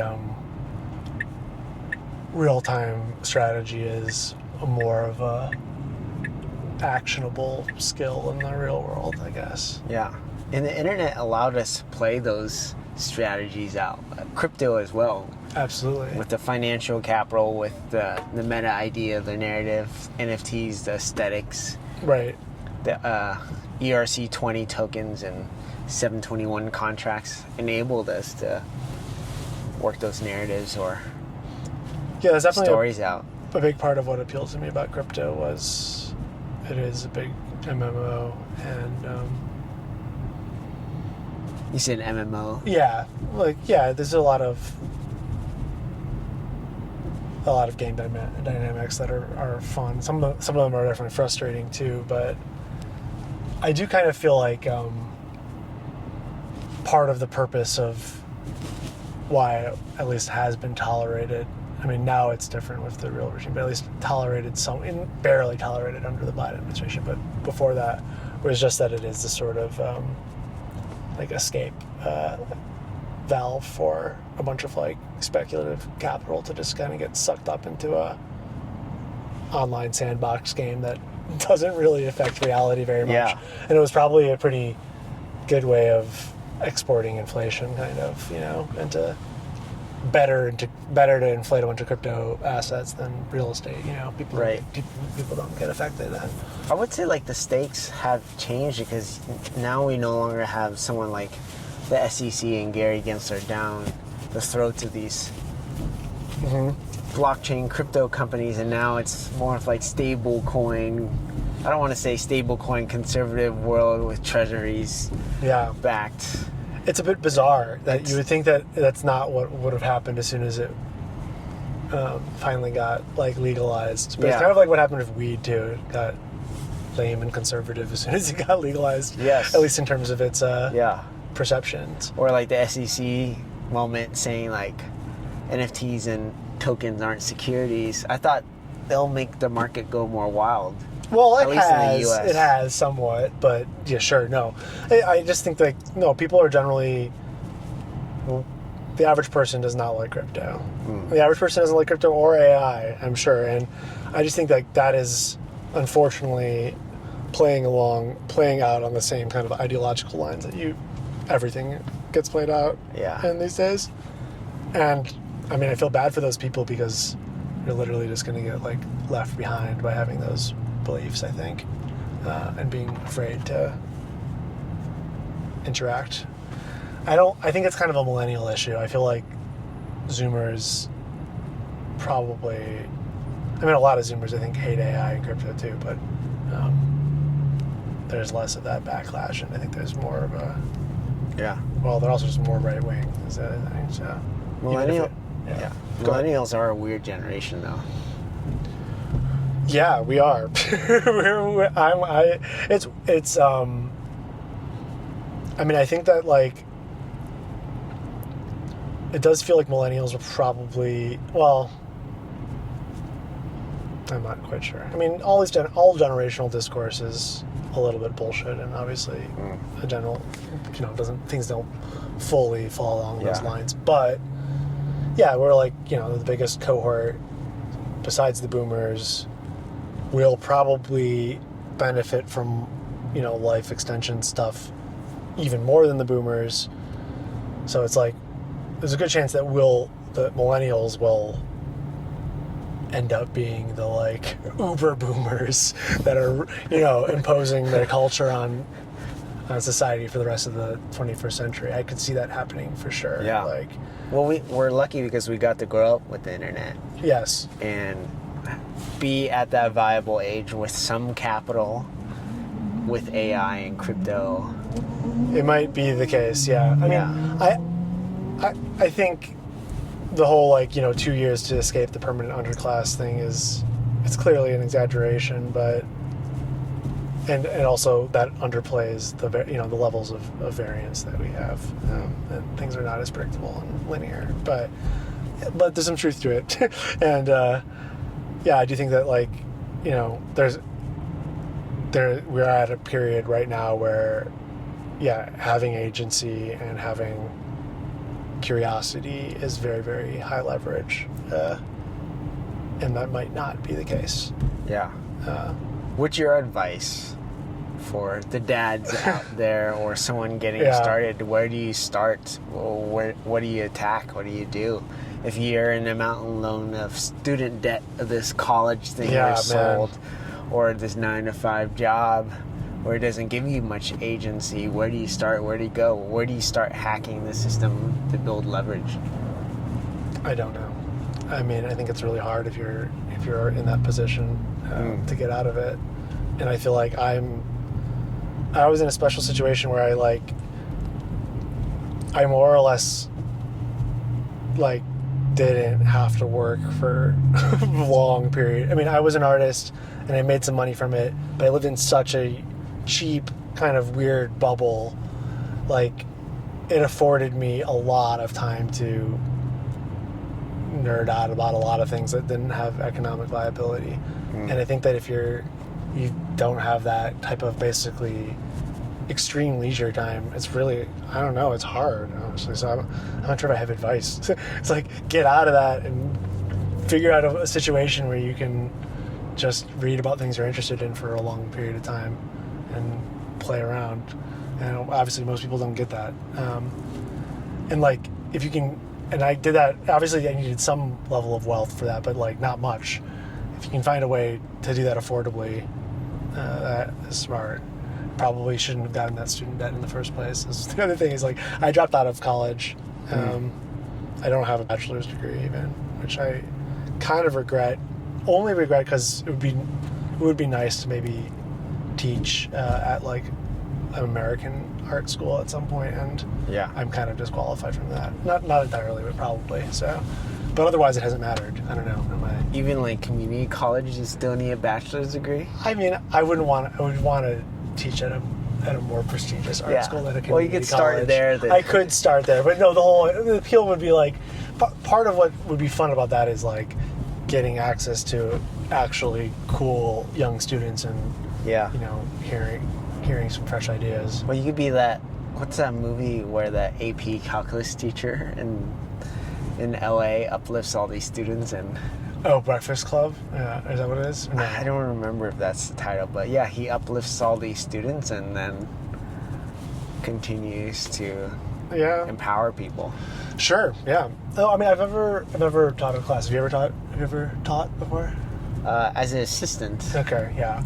I've given lectures, and that's fun. And I've given workshops for students, but it is gratifying to do that. Not very lucrative, unfortunately. Yeah.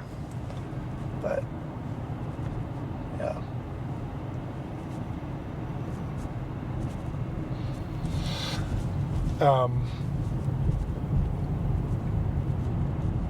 But yeah, I mean, I think just don't get scared by consensus ideas of things is another thing that's important. I don't find know your own idea? I don't know about even find your own, but just, I don't know. It's very hard to do. Yeah. Maybe just just question your assumptions. Yeah. Well, life is hard in general, and I'm a big believer that you got to show up and do something, get some data to get a call and response, and failure points hopefully strengthen you as well and give you lessons, and that your failure rate gets you better to progress and compound and get better. Ideally, yes. I mean, being able to learn from mistakes is definitely an important skill. I don't think everybody has it. Yeah. We never dove into the definition of a sloptimist. Oh, sure. What is that? Is there sloptimism? Are you developing the philosophy of that as well? I should probably work on formalizing it. I've been very lazy and feel free to workshop it here. Yeah. I mean, so generally I think of it as an attitude that one can have in the way that they engage in kind of the current information environment or whatever. The current form of the the current form of the internet, and hyper financialized, slop, algo, whatever, and it's a strategy that an artist or a post artist can adopt that acknowledges the conditions that they're operating in, and then makes the most of those conditions, basically. So it's about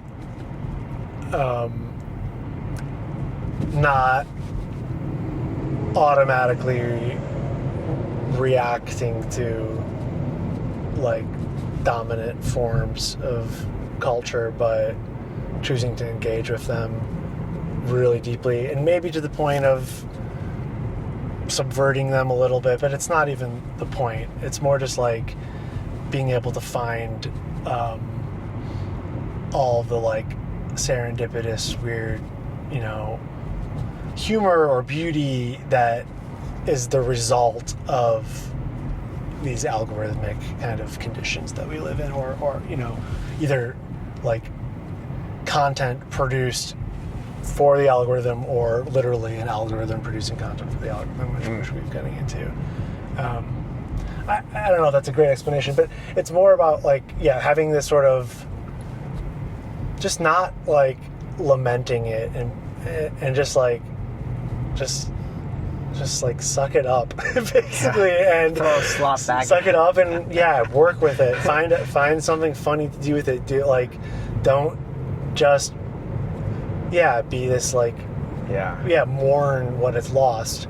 Don't be we used to have an avant-garde and now we have Italian brain rot. Be okay, well actually maybe the avant-garde doesn't look like you want it to. That's actually part of the definition, and maybe there is an avant-garde in this whatever slop milieu. Yeah. I don't know, or maybe there isn't, but so it's just engage, and it's also, it is a bit of a, I wouldn't know if it's nihilism, but it's certainly cynical that if you do believe that labor is no longer going to be, at least no longer a reliable way for personal wealth, and the only, if there's not really a job market left, you're kind of stuck with what we have, which is attention economy, and then various ways that you can arbitrage attention into capital. Yeah. And more or less that's where culture is, and it doesn't matter if you're a musician and you're converting streams and whatever attention, or also you're converting TikToks into, at this point, concert tickets is probably actually the most profitable thing, right? Or you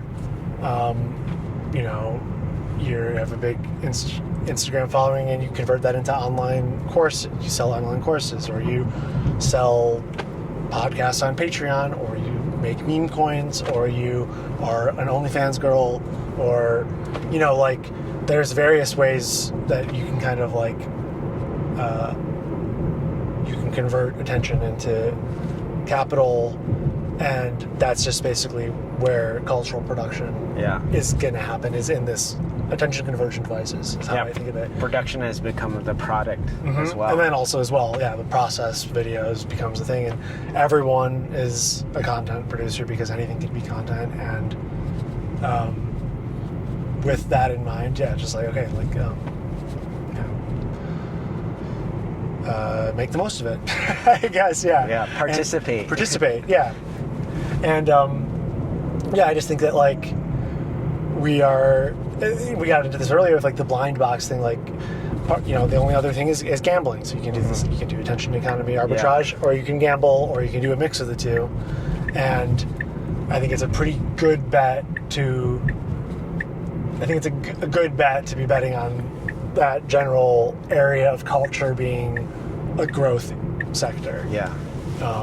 And I'm in favor of economy where the critic doesn't get rewarded, but the participant critic gets rewarded. Yes, like for sure. The critic creates a response art, like how Duchamp would create ready-made to critique the current state or try to get it out of the current state as well. Like the art that is responsive and participatory will get rewarded somehow. I think so very much. And, you know, some of my favorite, actually the only art that I think is remotely interesting these days is stuff that's kind of grappling with that and trying to make an interesting meme coin, which is really hard, obviously. Yeah. But I don't think, it is an interesting medium for sure. Especially, you know, thinking of Remilia or something like that becomes the sort of, you know, Gesamtkunstwerk of like fully multifaceted, you know, relational, you know, kind of this actual, I don't know about movement, but like a living entity that kind of exists because of, you know, NFTs and meme coins. That's like I think that's like a legitimately interesting, like, there's a lot of conceptual art from a couple decades ago, you know, like relational aesthetics, and stuff like that would have, you know, it can be very easily shoehorned into those ideas, but it hasn't been because it seems too gauche and distasteful, and I get that, but I definitely think there's a lot of the most interesting aspects of conceptual art, a lot of ideas of conceptual art do exist in like crypto, with NFTs and with meme coins and other kind of on-trend experiments in it. In a lot of ways, it feels like crypto has supplanted contemporary art as like the arena to where you kind of like play with value creation, absurdist value creation. And that used to be, well, it still is, you know, the banana, etc. Like it still is kind of what contemporary art generates, is absurd valuations for things. But like clearly crypto is, just it does a lot of the same stuff. And it feeds into it, you know, feeds into each other, the ideas, I think, back and forth. Yeah. We're getting to the last leg of things here before we reach our destination, the Ghost Museum, the Southwestern Museum here. Yeah. They film things there, which is, I think that's the only thing that it gets used for. Yeah. Film shootouts.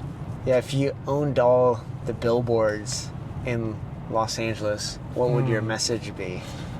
Oh, oof.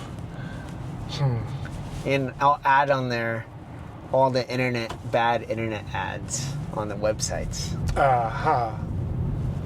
So it'll be both physical and digital. What would your message be? I'm struggling here. That's a really good question, but I'm struggling with how I would want to use that moment and whether or not I would use it for crude financial gain or for something more meaningful, and I'm not quite sure which I would go for. Or in a therapy session, you're going to reveal a lot about you. I might just do some. Oh, it's failing here. Oh, it's going to take me to the station. That's what it's doing. It's not taking me to the actual museum. Ah, okay. We'll detour there. That's fine. We can just stop here. I can also walk from here. No problem. I'll manually take over. I would do something. Something that is I'm not sure what I would say. Something heartfelt and meaningful, but I would watermark it with I would have DNLKLR watermarked on there, so that I would I'd get some self-promotion out of it as well. What would it say though? God, I keep on just defaulting to self-promotion. I don't know. I think about a billboard. Go for it. I'd just be promoting Sloptimism, promoting my own Twitter account so I can feed my family. Yeah. No, we can't go this way either. This is a dead end. Ah, okay. We can keep walking. We can keep driving, but you'll have to do a turn at some point. Yeah. It's a bit bizarre now. What would you? I'll turn it around. What would you put on the billboard? Yeah. Take heart, never lose heart. Never lose heart. Because it has art in it. Oh, that's nice. See, this is the thing is that I guess part of my hesitation of the question is that I don't put much stock into billboards as a I can't imagine they're very influential, but they probably are by like brute force repetition kind of influential. Yeah. It's like dead art, but driving down Hollywood, you can't ignore it right That's there. true. I mean, billboards are... But that's why I added the internet ads as too. well, because right, you're sure. very online. Right, yeah.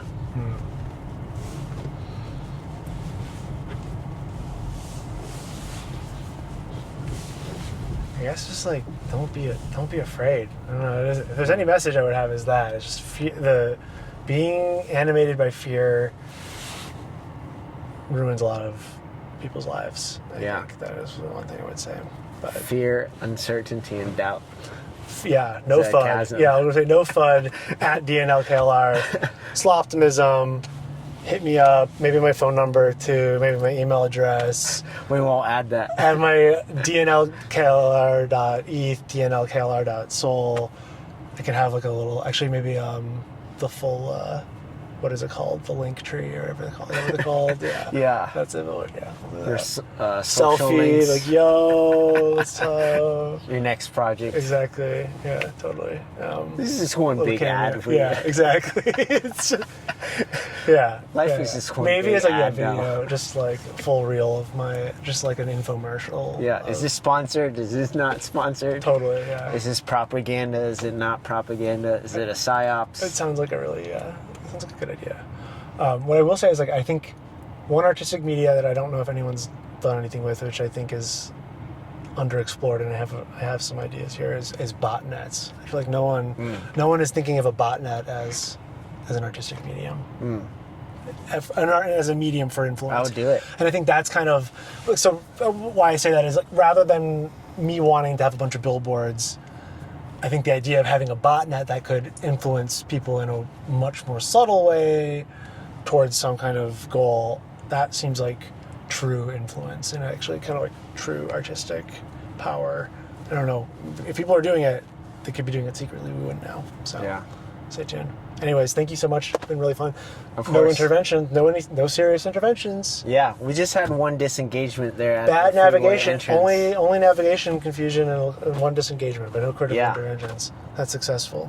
Overall, I'm excited to see what comes true, what doesn't come true in terms of the midterms, Yeah. the internet, where it's going. We'll check back in a couple of years for sure. Yeah. See, hardware 5. We'll see if things are Yeah. Next better thing back. you know, you have Sloptimus fans exactly. Yes. all around you. And also, have kids. It's very rewarding. It's my other advice. You should have kids.